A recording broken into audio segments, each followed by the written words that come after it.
Whether you're joining us from Brussels, from Geneva, from Kigali, from Kampala, or anywhere you are joining us from, stay with us as we unpack the possibilities, the politics, shaping Africa's trade policy. Let's set the stage. My name is Kafero Herbert. I'm your host.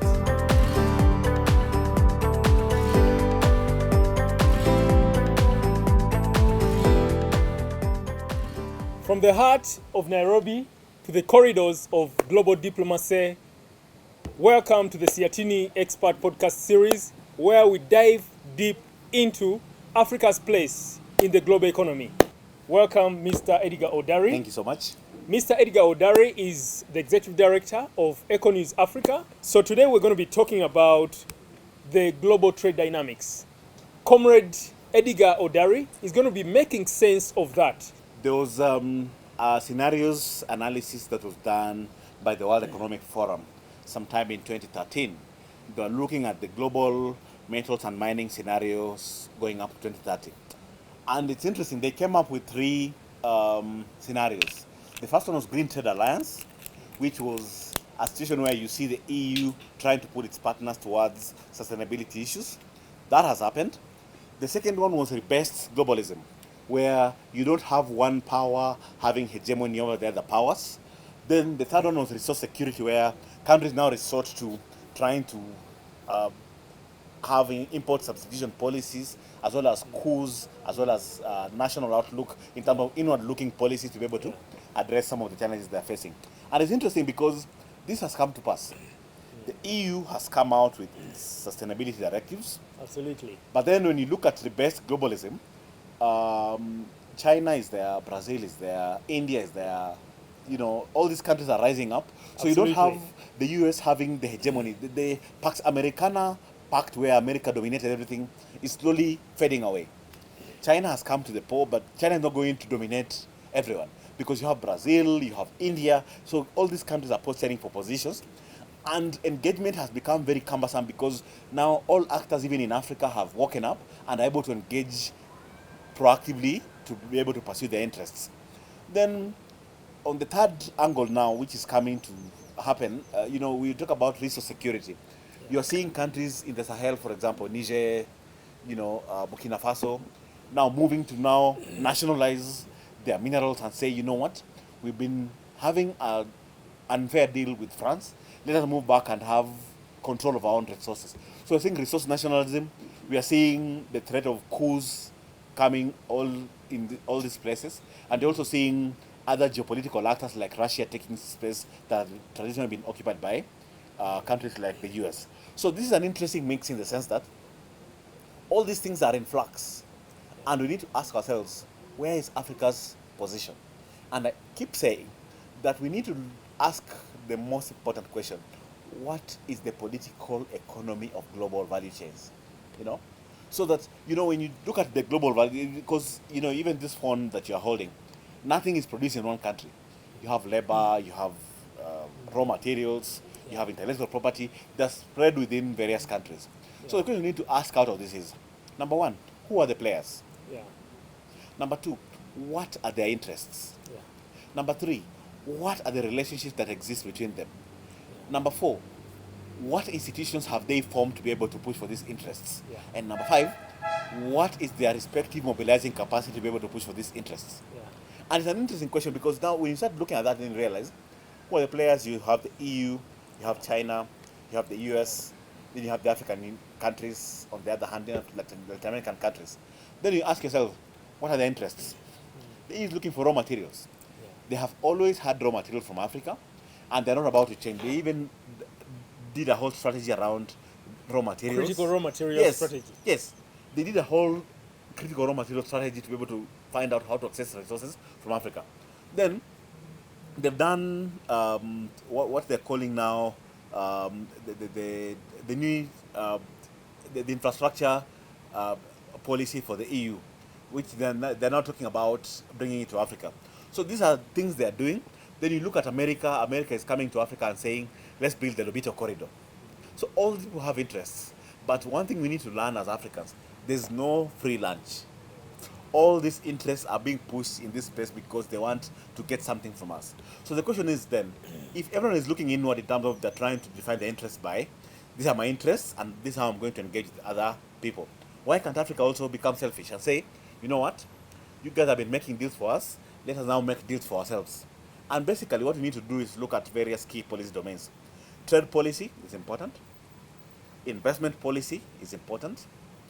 Then we have behind the border issues like skills, infrastructure, and the kind of knowledge that we are sharing across the ecosystem. Then you have issues like competitiveness policy. Absolutely. Yes. Then finally, the most important thing we've not been able to hack is financial policy. How do you address all this? The challenge we have is that you have people looking at these policies as separate from each other. But the reality is they are seriously intertwined. Yeah. And anyone who wants to have a complete view of what is happening needs to look at them as one whole form of policy. One set of policies that affect the absolute whole. Otherwise then, you'll have trade policy people looking at it in isolation from finance, finance looking in isolation from investment, and that becomes a problem because then you're only seeing half the picture, the proverbial elephant. You're looking at all these policies, someone is touching the trunk, someone the tail, and you're saying, no, the elephant has a long thing, but all of you are right, except you're partially right. Absolutely. Yes. Yeah. Thank you so much. How can African agency be asserted in a world that is growing more fragmented? How can we achieve a unified African front in a world that is growing more fragmented? I think for us to be able to achieve agency, we need to understand the stratification of African society. We have three main actors in African society. We have foreign governments and their political friends, as well as business agencies that share some of those, the kind of business they make. So they're on the one, that's one pole of African agency. That you have local businessmen, local politicians who work in consonance with foreign governments and agencies on the one pole. The second pole has, small-scale farmers, trade unions, civic society, and local citizens. Then in between this is the second pole. The third pole is governments. Now, the challenge is between these two different poles that are competing, who is best able to access governments? And in most cases, you always find that it is the businessmen, large businessmen and their government officials, their partners in government, as well as foreign governments who are best able to access government policy making in this continent. But then the question then becomes, if we want to assert agency, how do you move the pin? In the sense that if we want to move the needle, we'll have to find a way to promote agency by this other group. That we take farmers, we take trade unions, we take workers, we take civic society, we take African citizens, as well as African small producers and SMEs, and bring them to the table and say, you've not been having access to policy making decisions at this time, but come to the table and let's have a fair kind of balanced listening in, so that you don't just have a monopoly of foreign governments having and foreign companies, multinational corporations being listened to by governments, but then you have a balance of stories where this agency is also shared by SMEs, farmers, producers, workers, who also need to have access to policy making decisions at the table. So that's the only way to reclaim African agency, I think. Thank you so much. When you emphasized and identified a number of economic actors like small-scale farmers, micro, small and medium enterprises, in a way it speaks to the whole issue of a people-centered development agenda. So in your view, what does a people-centered trade and development agenda look like?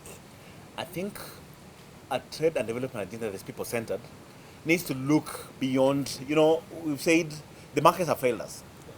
The African Union has been concerned about having a market-led approach, but we need to finally admit the markets have failed us.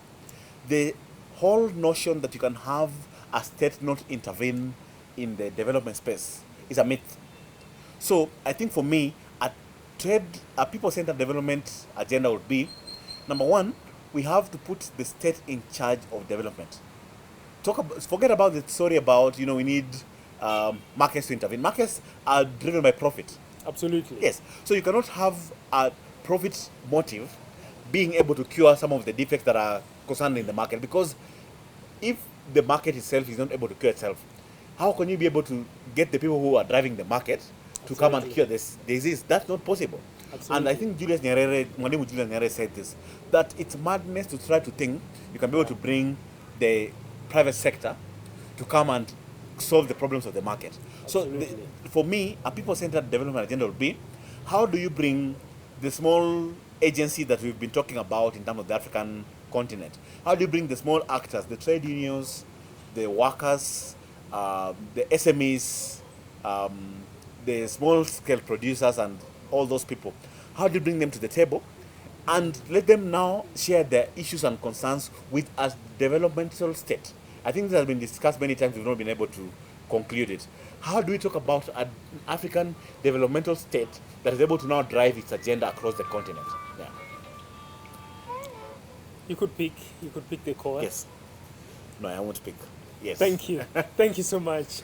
But in the context of the emerging sustainability directives and policies, the European Union and other global north actors are championing green trade policies. Yeah. In your view, do you believe these green trade policies are the solution? And in your view, do you look at them as a way of protectionism? Do you believe the world needs unilateral measures, or we need multilateral solutions, policy-oriented solutions? I never believed for Hans Hubbard that sustainability could be a dirty word. But we are coming to a point where the so-called sustainability has become a dirty word. It's being used to drive trade barriers. It's become an non-tariff barrier. That now the EU is now, they coach it in sustainability language, but then they do it, first of all, unilaterally, without any consultations, and you have no choice but to follow it. Yep. But when you really look at it, the CBAM, for example, it's a trade barrier. It's a trade barrier. They're trying to absorb the costs of greenhouse gases, which is granted. But then the way they've done it, if we were to be honest about the CBAM mechanism, we should be taxing the highest resources to green minerals that enter the EU. Because, they're being brought through, they're going to be transformed there, and because of this, they're only doing this for their industries.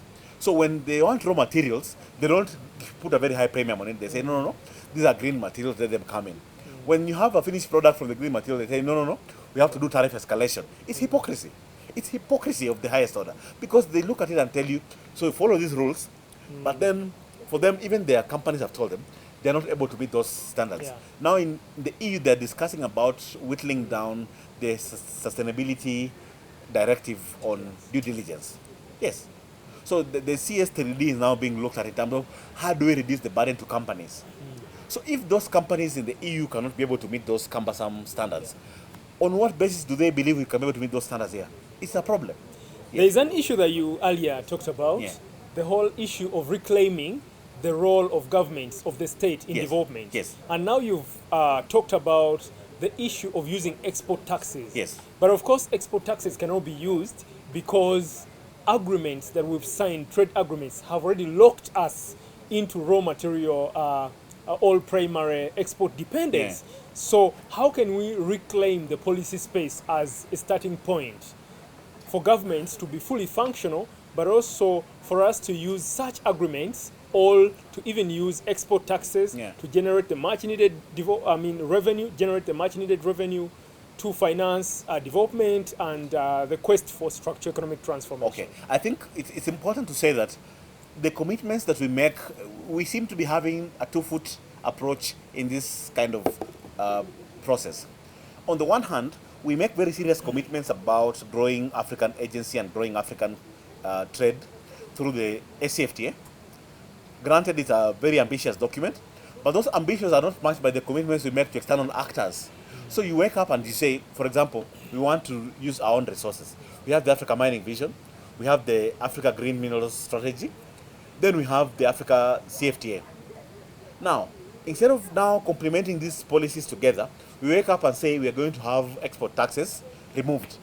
On what basis are you removing export taxes for the critical raw materials that you are going to use to the industries? It doesn't make sense. It doesn't make sense at It doesn't all. make sense. So It doesn't. for me, if you would ask me, it will be important to start reviewing all countries in consonance. To wake up and say we are reviewing the complementarity of foreign agreements with the SFTA. So that you say any agreement that is incompatible with the SFTA has to be reviewed. And you wake up and say, if there's any agreement that basically bans you from imposing export taxes on raw materials, it is not compatible with the SFTA. That's the place to begin. Other than, there's no point of even continuing with the SFTA because we've made commitments, but they're not keeping in standard with how to be able to meet those commitments. Yeah. And when you talk about the African Continental Free Trade Area, the number of issues that have been raised about the CFTA, it has a transformative agenda inbuilt into it. Yeah. It promises really so much. But how then can we unlock the promises made by the CFTA and the transformative agenda of the CFTA? I think we need to look at whether we need to look at the kind of integration we want to achieve with the Africa Continental Free Trade Area. Are we looking for market integration or are we looking for development integration? The approach that has been taken by the African Union has been market integration. Let's open up markets and liberalize. Because you wake up and they're telling you, because you've liberalized 82.6% with the EU, you have to go further with the African Union. That's fine.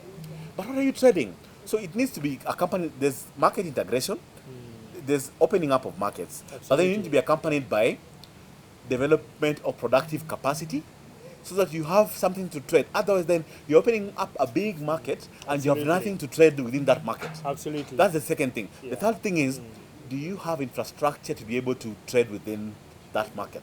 The market, I'll give you an example. There's a study that has been done by the UN, Economic Commission for Africa. They are looking at the guided trade initiative. Yes. A ship was supposed to ship tea from Kenya to Ghana. To Ghana, absolutely. The ship had to go to Singapore first Yeah. before it comes back to the continent. Yes. So our geography is complicated, but we need to also develop infrastructure to be able to meet the challenges that we have today. Yeah. Thank you so much. We need to land this conversation home. Yeah. We've talked about the regional economic communities, such as the ESC and SADC, as the building blocks for the African Continental Free Trade Area. However, these regional economic communities are struggling with so many challenges. How can we make them fully functional to support the agenda of the CFTA? I think the first challenge is just we need to commit, we need to honor our commitments. So the EAC today, we have a dysfunctional East Africa Legislative Assembly. We have a dysfunctional secretariat because countries are not even contributing their amounts to the secretariat. So if we don't have a functional secretariat, we don't have a functional legislative assembly, what are we doing with EAC commitments? Because I see a danger where we might have the second collapse of the EAC. We did the first one in 1977. Now we are coming to a place where, because of the lack of commitment with countries, and we wake up and we are admitting countries like Somalia before they even have been able to internalize their markets. So we are doing the most important, we are looking at creating numbers of countries joining the movement, but they're not committing to the fundamental objectives of the community. How do we develop markets that are integrated within the region? Thank you so much. There are a number of issues around trade that have been championed, like liberalization. Yes. What global trade issue or mechanism would you like to debunk and bust? I think for me, people always talk about liberalization like it's this silver bullet that is going to solve the market. But you see, liberalization is based on the old theory of comparative advantage. It tells you about how to develop surplus value. Absolutely. The challenge with liberalization is it never tells you how to share that surplus value. So you can be able to, you have a situation where you have accumulation of surplus value by various multinational corporations. But then they externalize that kind of accumulation because then they're able to cut away their profits. So for me, liberalization is not an answer in itself. It needs to be accompanied by deliberate policies of opening up markets in the region, development of productive capacity, and building up of infrastructure to be able to take those goods to the market. Thank you so much. What's that one trade-related policy that African leaders need to act on now if we were to save the continent? What's that one trade-related policy African leaders need to act on now? Industrialization. Just one word. Industrialization. America is now going back to industrialization policy. EU is looking at industrialization. Why can't we also talk about industrialization? We've never gone beyond the first industrial revolution. And people are now talking about the fourth industrial revolution. So we need to go back to the basics. Let's first of all diversify our markets. You know, there are so many people who are being supported by the agricultural sector. How do we move people from agriculture to start benefiting more? Because we have so many people who are dependent on it, but they're not benefiting as much as they should. Thank you so much. We've just heard from one of Africa's sharp voices on trade justice. Thank you for sharing your insights with us. You're most welcome. We truly appreciate it. Okay, thank you, sir.